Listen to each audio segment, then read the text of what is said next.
Sa South Pavilion, naghihintay din ang lahat sa kanilang mga paa. Wala na silang ibang magagawa upang makatulong. Si Zhao Yu, sa partikular, ay naglalakad pabalik-balik. Fifth senior sister, dapat kang huminto at magpahinga. Hindi maganda na mapagod ka. Makialam ka sa sarili mong negosyo. Kaya nakikialam ako sa sarili kong negosyo. Naalala ko na nakita ko si Princess Yuning sa palace. Mayroon siyang mabuting temper at mabait sa iba. Paano siya naging pawn para gamitin ng iba? Kapag pumasok ka sa mga pader ng palace, paano ka mananatiling hindi nabahiran? Nagstay ka rin sa palace ng 1 taon, hindi ka ba muntik ng mahatak sa mga conflicts ni Molly? Tama ang sinabi ni Elder Hua. Maaari lang sabihin na bulag ang langit. Wala na ba talagang ibang paraan? Masyadong maliit ang pag-asa. Kapag tumagos ito sa internal organs, hindi na ito isang bagay na malulutas ng mataas na cultivation. Kung ito ay isang cultivator na may transcendent medical skills, marahil ay mapanatili nila siyang buhay ng mas matagal. Bihira na sumasang-ayon kami ng ganito. Kahit ang 3 elders ng council ay sigurado, paano pa maglalakas loob ang iba na magkaroon ng opinyon? Sa madaling salita, tiyak na mamamatay si Yuning. Napakaganda ni Sister Yuning, tiyak na hindi siya mamamatay. Hindi na nag-abala ang 3 elders na makipagtalo sa maliit na batang babae. Kung ang kagandahan ay maaaring ipagpalit sa buhay, hindi ba ako sana ay invincible noong kabataan ko? Kahit si Master ay walang magawa. Ang pagpapagaling at pagpatay ay 2 ganap na magkaibang bagay. Ito ay tulad ng brick na ito. Itinaas ni Hua Wu daw ang isang palad, at isang kalapit na brick ang lumipad sa kanyang kamay. Napapalibutan ng forceful energy, nagkawatak-watak sa dust. Habang nagkakalat ang dust, gumamit si Hua Wu daw ng astral sail upang balutin ang paligid. Nakontrolado ang lahat ng dust upang lumutang at muling bumuo sa hugis ng isang brick. Ang kamangha-manghang scene na ito ay namangha sa karamihan. Ang ganoong control ay nasa rurok ng mastery. Sa sandaling iyon, tila naintindihan ng lahat ang kahulugan ni Hua Wu daw. Kapag nasira ang isang brick, kahit na may labis na mataas na cultivation, halos imposible na ganap itong maibalik sa orihinal nitong state. Ang precise control ay maaari lamang mapanatili ang hugis nito. Hinuyam ni Hua Wu daw ang kanyang kamao, at ang lahat ng dust ay bumagsak sa lupa. Naiintindihan mo ba? Salamat sa leksyon. Hindi man lang pinanood ni Leng Luo at Panlit Ian ang display ni Hua Wu daw. Pagkatapos ng paliwanag ng 3 elders, ang karamihan ay parang isang deflated ball, dejected at walang gana. Muling ipinadala ni Lasho ang kanyang primal energy sa katawan ni Princess Yuning. Ang Desperate Healing card mula kanina ay talagang nagpagaling ng 30% ng kanyang mga pinsala. Ngunit kakaiba, sa loob ng kanyang katawan, ang forceful energy na iyon ay nagsimulang kumalat muli, na nagsisimulang corrode sa mga internal organs na nakabawi na. Napakakakaibang forceful energy, hindi ito maaaring. Nagmalaki lang ako, kakainin ko ba ang aking mga salita? Kung hindi ito mapapagaling ng sabay-sabay, kung gayon ang forceful energy na ito ay kalaunan ay kumalat muli at corrode ang kanyang internal organs. Nangangahulugan ito na kahit ang Enhanced Desperate Healing card ay walang silbi. Saan ako makakahanap ng 100% Desperate Healing card ngayon? Master, kakaiba ang tawag ni si Wuya, na nakita ang kanyang master na nawala sa pag-iisip. Ibinuklat ni Lasho ang kanyang palad, at umupo si Yuning. Mayroon lamang siyang cultivation sa Divine Court Realm, na walang silbi upang panatilihin, kaya nagpasya siyang gamitin muna ang lahat ng kanyang primal energy upang sugpuin ang kanyang mga pinsala at mag-isip ng solusyon mamaya. Sa pag-iisip na ito, itinulak ni Lasho ang kanyang palad upang ilipat ang primal energy. Ang primal energy ay damaloy tulad ng isang stream sa kanyang meridians. Sa suplemento ng primal energy, ang kulay ng balat ni Princess Yuning ay bahagyang bumuti. Ito ay sa sandaling ito na bigla niyang naramdaman ang kakaibang kapangyarihan sa loob ng internal organs ni Yuning na sumugod patungo sa kanyang primal energy, na parang hindi ito papayagan ang anumang iba pang primal energy na pumasok. Ang kapangyarihan ng isang talisman seal. Ang Celestial Master Sect. Ang labanan ng Liang State ay masyadong chaotic, kaya hindi niya nakita ng malinaw kung paano ginamit ni Yuning ang kanyang Astral Blade. Hindi niya inaasahan na si Yuning ay gumagamit ng isang talisman seal mula sa Celestial Master Sect. Ang isang Divine Court Realm cultivation ay sa huli ay hindi sapat upang harapin ang mga talisman seals. Mabilis na naubos ang kanyang primal energy. Sa sandaling atras na sana siya, ang kapangyarihan ng talisman seal ay bumalik sa kanya sa pamamagitan ng kanyang meridians. Instinctively na pinakilos ni Lasho ang extraordinary power ng heavenly writing, at ang gininto ang ilaw ay agad na naging mahinang asul na ilaw. Ang makapunta sa lahat ng lupain sa 10 direksyon ng hindi gumagalaw mula sa fundamental reality, na nakikinabang sa lahat ng sentient beings, ito ay tinatawag na divine power of supreme wisdom that extinguishes Dharma, heavenly writing divine power. Ang mga asul na Lotuses ay namulaklak mula sa kanyang mga palad, namumulaklak ng maliwanag at sumasabog sa masiglang life force sa pagitan nila. Ang kapangyarihan ng talisman seal ay agad na nawasak ng mga asul na Lotuses. Agad pagkatapos, ang mga asul na Lotuses ay lumubog sa katawan ni Yuning. Anong nangyayari? Tingnan mo ang flower pot na iyon sa main hall ng South Pavilion. Isang lantang bulaklak sa isang pot ang nagsimulang lumaki ng masigla sa sandaling iyon. Isang phantom-like blue lotus ang nagradiate palabas sa isang nakikitang bilis, na parang nagugat sa South Pavilion at kumalat sa paligid. Nagpapatubo ng mga dahon, at namumulaklak.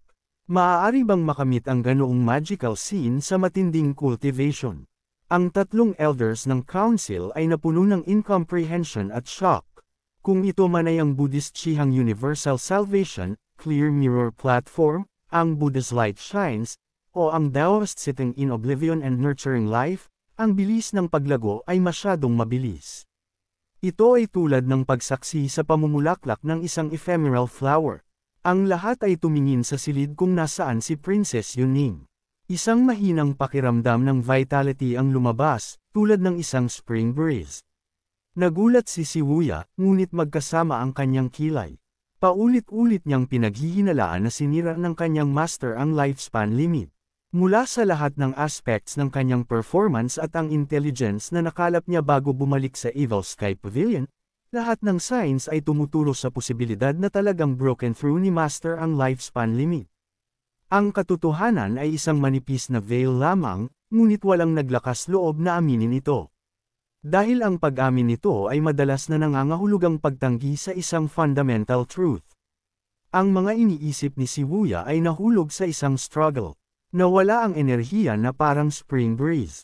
Ang tingin ng lahat ay bumagsak sa isang dati nang namumulaklak na flower pot. Ang mga bulaklak ay nakaharap sa araw, maliwanag at maganda. May nakakita ba sa inyo ng mahinang blue lotus leaf?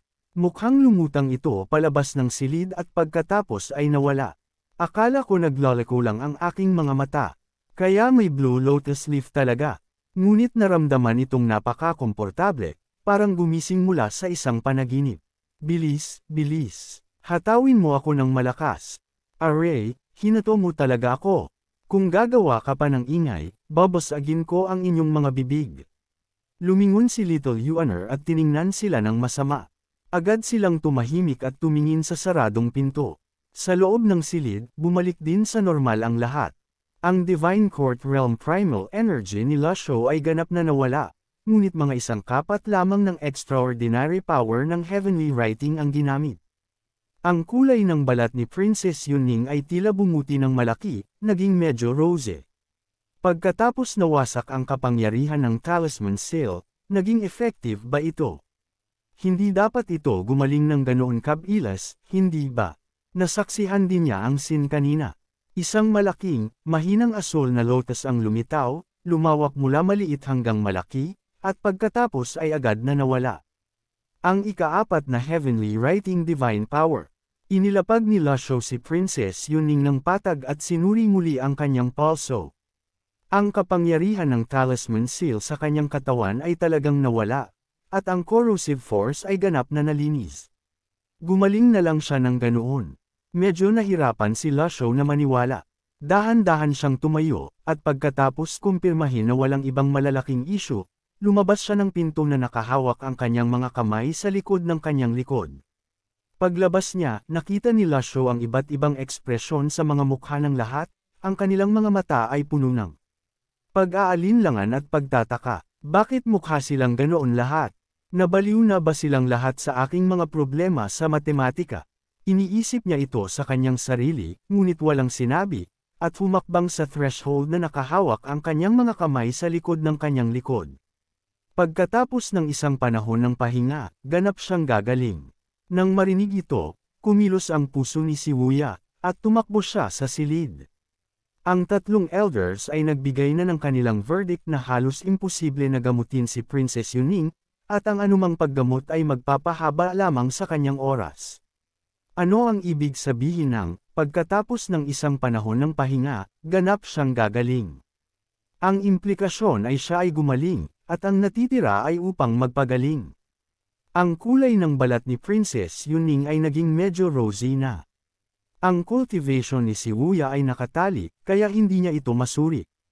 Hayaan mo akong tingnan. Ikinulot ni Panlit Ian ang kanyang mga manggas at sinuri gamit ang kanyang enerhiya mula sa malayo, na damapo sa katawan ni Yuning. Ang karamihan ay tumingin kay Panlit Ian, naghihintay para sa kanyang mga resulta ng pagsusuri. Paano ito posible? Old Pan, kumusta ang sitwasyon? Paano ito posible? Paano ito nangyari? Lumapit si Leng Luo at katulad na nagtaas ng isang palad upang suriin gamit ang kanyang enerhiya. Dahil nakasuot siya ng silver mask, walang sinuman ang makakita sa kanyang ekspresyon. Umalis siya ng isang hakbang at sinabi sa isang paos na boses, "Strange." Hindi rin napigilan ni Hua Wudao at sinuri siya sa parehong paraan. Ang status ng tatlong elders sa Evil Sky Pavilion ay halata, at ang kanilang mga salita ay laging may timbang. Ang karamihan ay tumingin sa tatlong elders, naghihintay para sa kanilang tugon. "Elder, kumusta siya?" "Well, bigla kong naalala na mayroon akong dapat puntahan." Mabilis na lumabas si Panlit Ian, na wala sa isang flash, na sumasaklaw sa 30 metro sa isang hakbang. Naguluhan ang lahat. Tumakbo lang siya ng ganoon, nang walang anumang airs ng isang elder, makapal talaga ang mukha. Umiling si Leng Luo at lumabas na nakahawak ang kanyang mga kamay sa likod ng kanyang likod. Palagi siyang eccentric at hindi sociable, kaya walang ibang naglakas loob na pigilan siya, at pinanood lang nila si Leng Luo na lumabas ng silid ng walang salita at di nagtagal ay nawala. Ang karamihan ay maaari lamang tumingin kay Hua Wudao. Natuto mula sa mga pagkakamali ng iba, sa sandaling aalis na sana siya, ang iba ay bumuo ng isang linya at hinaranggan ang kanyang daan. "Kumusta siya, Elder Hua?" "Ayos na siya ngayon." Nang marinig ito, nakaramdam si Shibuya ng malaking kaluwagan. "Elder Hua, hindi mo ba sinabi na hindi siya magagamot?" "Sinabi ko ba iyon?" "Sa palagay ko ay hindi ko sinabi iyon." Walang kahihiyang lumabas si Hua Wudao, at sa pagkakataong ito, walang huminto sa kanya. Samantala, hindi bumalik si Lasho sa East Pavilion. Nagpunta siya sa isang patch ng forest sa likod ng bundok at nakakita ng isang lantang puno. Sa pag-alala sa scene mula kanina, itinaas niya ang kanyang kamay. Isang miniature blue lotus ang agad na lumitaw sa kanyang palad, namumulaklak ng mahinang asol na ilaw. Sadyang sinugpo niya ang pagsabog ng extraordinary power, inilalabas ito ng paunti-unti. Agad, ang lantang puno ay nagsimulang magbago sa isang nakikitang bilis, na nagpapatubo ng mga bagong buds. Gumamit siya ng napakaliit na extraordinary power, sapat lamang upang ito ay magbud at lumaki ng kaunti bago ito mabilis na tumigil. Ang ika-4 na Heavenly Writing Divine Power na ito ay isang paraan ng pagpapagaling, sa isang uri. Ngunit pakiramdam nito ay mas potent at life-giving kaysa sa simpleng pagpapagaling. Pavilion. Sa sinaunang sheepskin map, ang lahat ng 9 provinces ay materialized na ngayon. Ang Southwestern State, ang map ng lahat ng 9 provinces ng Great Flame ay ipinapakita na ngayon sa harap niya. Maaari ba itong isang pahiwatig na ang susunod na Heavenly Book unfolding ay nakakalat sa buong 9 provinces? Ang 9 provinces ay malawak at malawak. Kung walang magandang flying chariot o isang mount tulad ng Wheat Ezard, Ang pagtawid sa kanila ay kasing hirap ng pag-akyat sa langit. Kahit sa level of cultivation ni Yu Shangrong, inabot siya ng mahabang panahon upang maabot ang Sorcerer Salt Mountain sa pamamagitan ng paglipad sa isang espada.